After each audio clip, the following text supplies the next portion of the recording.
Welcome to another thrilling movie recap, where we dive deep into the dark and twisted world of tarot cards and ancient curses. In today's recap, we're exploring the chilling, supernatural horror of the tarot. 2024. A group of friends, a mysterious old mansion, and a deck of tarot cards that predict death. What could go wrong? Buckle up as we uncover how their lives spiral out of control after a simple game with deadly consequences. Let's get started with the story. The movie begins with a group of friends: Haley, Grant, Paxson, Paige, Madeline, Lucas, and Alice, gathering at an old mansion for Alice's birthday celebration. The group sits outside, enjoying the evening and teasing each other, particularly Paxson. Amid the lighthearted banter, they learn that Haley and Grant are breaking up, leaving everyone shocked and concerned. They share their reasons with the group, explaining the situation in a subdued tone. After a while, they head inside the mansion, but realize they've forgotten to bring beer. While looking around, Paxson discovers a box filled with old tarot cards. The group excitedly asks Haley to read their futures, eager to know what the cards have to say. Haley hesitates, explaining that the future is often guided by zodiac signs and planetary influences, not tarot cards. She admits, however, that she's never seen such eerie tarot cards before. On the insistence of her friends, Haley reluctantly opens the box, revealing a strange sense of calmness that envelops the room. "I think these cards are wrong," she murmurs, but gives in to her friend's urging. She arranges the tarot cards on the table, starting with Alice, the birthday girl. As she lays out the cards, she begins to read Alice's future. Haley warns Alice to slow down, advising her that if she doesn't, she'll risk falling flat on her face. "Climb the ladder of success carefully," Haley cautions. Alice laughs off the warning, brushing it aside with a playful smile. Next, Haley turns to Madeline. "The hangman," she says as she draws the card, "is telling you to stop, or else the consequences could be bad." Madeline visibly recoils, fear creeping into her expression. Then comes Paige's turn. Haley reveals that the magician card appears for her, a sign that deception lies ahead. Paige, not understanding the card's meaning, asks for clarification. Haley moves on to Paxson, offering him a different kind of caution. "Whenever you get stuck or feel trapped in a box, one door will close but another will open," she says, smiling warmly. She reassures Paxson that whenever his friends are in need, he will always be there for them. Next, Haley tells Lucas that his financial situation is about to improve and he's going to meet someone special. The group exchanges looks, curiosity piqued. Madeline is next, and Haley's tone grows more serious. "Be careful," she warns. "The hermit suggests you need to seek guidance, or you might lose your way." Finally, it's Grant's turn. Haley looks at his cards, her expression growing more somber.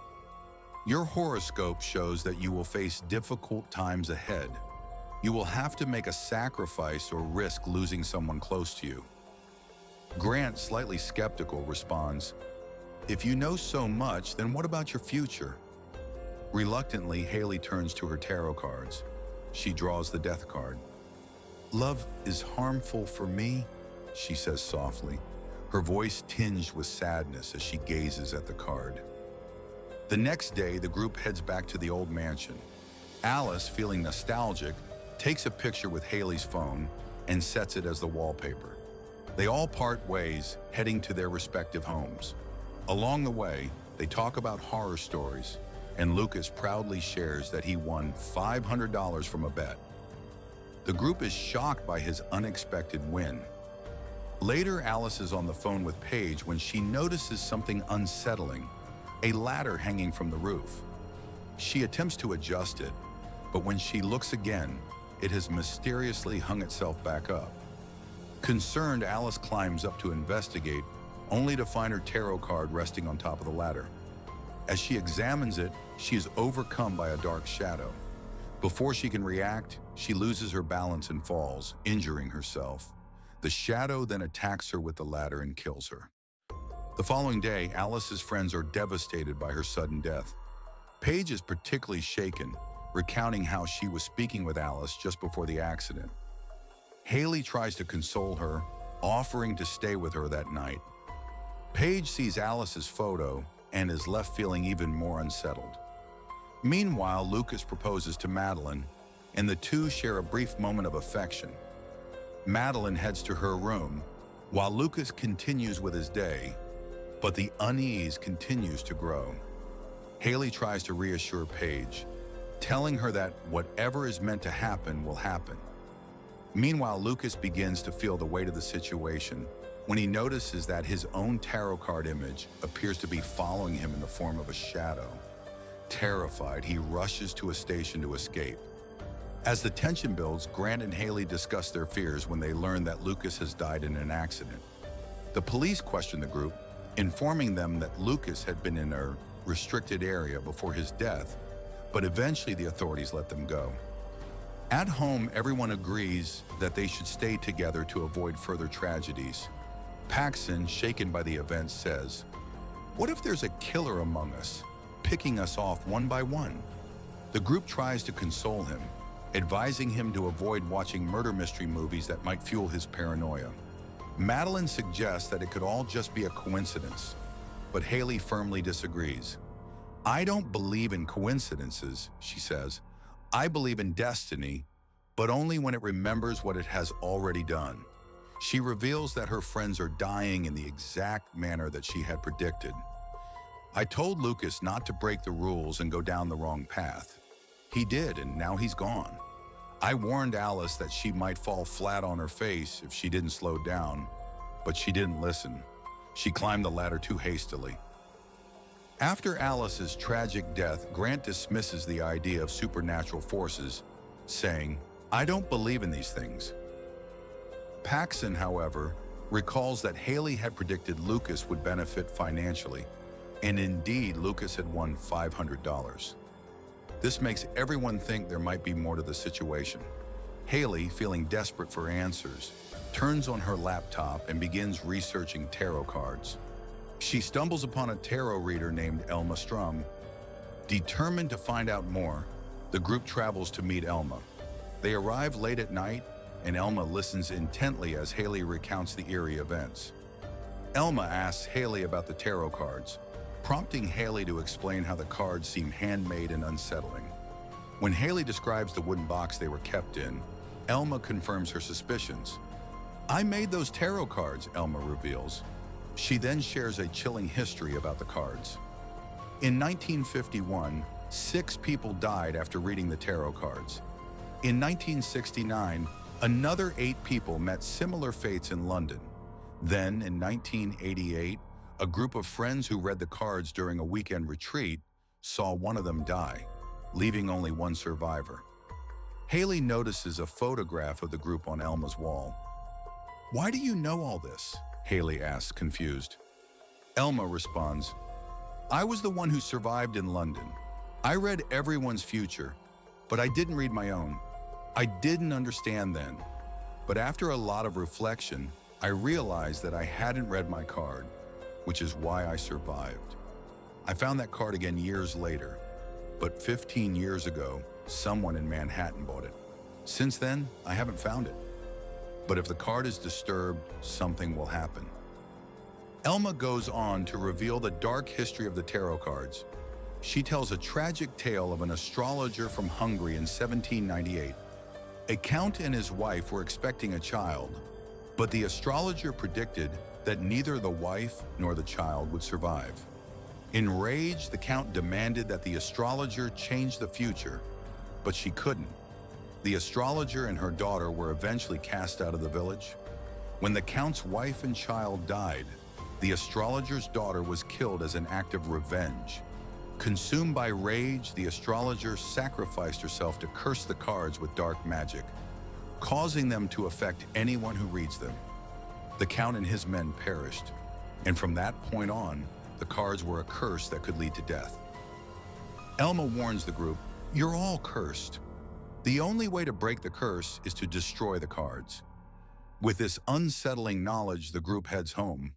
On the way back, Grant expresses skepticism about Elma's story, but the conversation is cut short when their car suddenly stops on a bridge.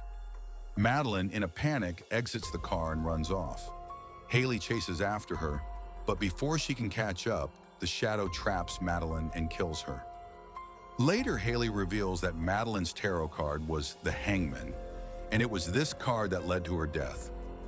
Everyone decides they must go back to the old mansion and destroy the cursed cards once and for all. But when they arrive, Faxon, who has been increasingly frightened, decides to head home. As he walks through his house, he is again confronted by the shadow.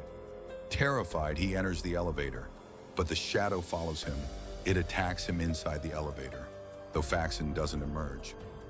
Meanwhile, Haley, Grant, and Paige return to the mansion. They try to destroy the cards by throwing them into the fire, but to their horror, the cards refuse to burn.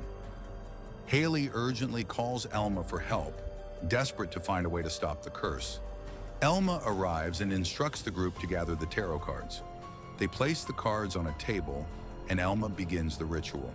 She calls upon the spirit of the vengeful astrologer from the past. As Elma chants, blood starts pouring from her eyes, and the spirit materializes. The spirit ties Elma up, and in a horrifying turn of events, begins to read Elma's future. But instead of offering guidance, the spirit murders Elma. Panicked, everyone runs for their lives. Paige gets trapped in a room, and to her terror, she finds herself face to face with the magician tarot card spirit. The magician uses a sword in a deadly display of power. Paige, paralyzed with fear, is killed by the magician. Meanwhile, Grant and Haley manage to escape, but the shadow of the devil is still relentlessly pursuing them. They take a brief moment to rest, and in their conversation, both express their despair. Grant feels hopeless, but Haley shares her strength, revealing that when her mother was ill, she never gave up, and neither will she. Just as the two are talking, the devil's shadow attacks. Haley narrowly escapes its grasp and hides. The shadow, determined to finish the job, tracks her down and attacks, strangling her. In a desperate act, Grant saves her, pulling her from the shadow's grip. Knowing they must act fast, Grant tells Haley to read the cards of the astrologer in a final attempt to uncover the spirit's weakness. Haley, trembling but resolute, quickly examines the cards and begins to read the astrologer's future. As she does, she discovers that the cards are reversed. "You've suffered greatly," Haley says, "and you haven't allowed yourself to heal." The spirit, furious, moves toward Haley, threatening to take her life. But Haley, summoning every ounce of courage, speaks to the spirit. "What happened to you was wrong, but if you stay trapped in the past, your future will never change." The spirit lifts Haley into the air, and it seems as though she will meet the same fate as her friends. The air crackles with tension, and Haley braces for the final confrontation. Haley, standing before the spirit, gathers her courage and confronts it. "I've read your card," she says. "The death card symbolizes the end of something or a new beginning, but in your case, it marks the end." As she speaks, the tarot cards start to levitate, spinning in the air around them. The spirit, once vengeful and angry, begins to dissipate, its soul finally freed from its curse. Grant and Haley, now free from the terror that plagued them, make their way back. But as they drive, they grow uneasy when they spot strange lights glowing in the distance on the road. Paxson, who has mysteriously reappeared, steps out of the car and calmly tells them, "I promised I'd come when my friends needed me." Haley, still shaken, informs him that Paige has been killed. Paxson is deeply saddened, but upon reflecting on their journey, he realizes that the cards are no longer in existence, and the danger has passed. As they continue their journey home, the mood lightens. Haley asks Paxson, "Do you remember when I was trapped in the elevator? The shadow was about to attack me, but then my roommate appeared, and just like that, the shadow disappeared." She smiles. It's funny how things work out. Everyone laughs, finding comfort in the normalcy of the moment. And with that, the story comes to an end, as their ordeal finally fades into the past. And that's a wrap on today's recap of the Tarot 2024. What a wild ride!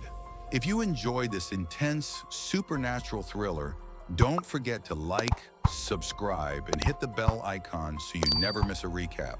Stay tuned for more exciting stories, and as always, thanks for watching. Until next time, stay safe and keep your tarot cards close. You never know what might happen next.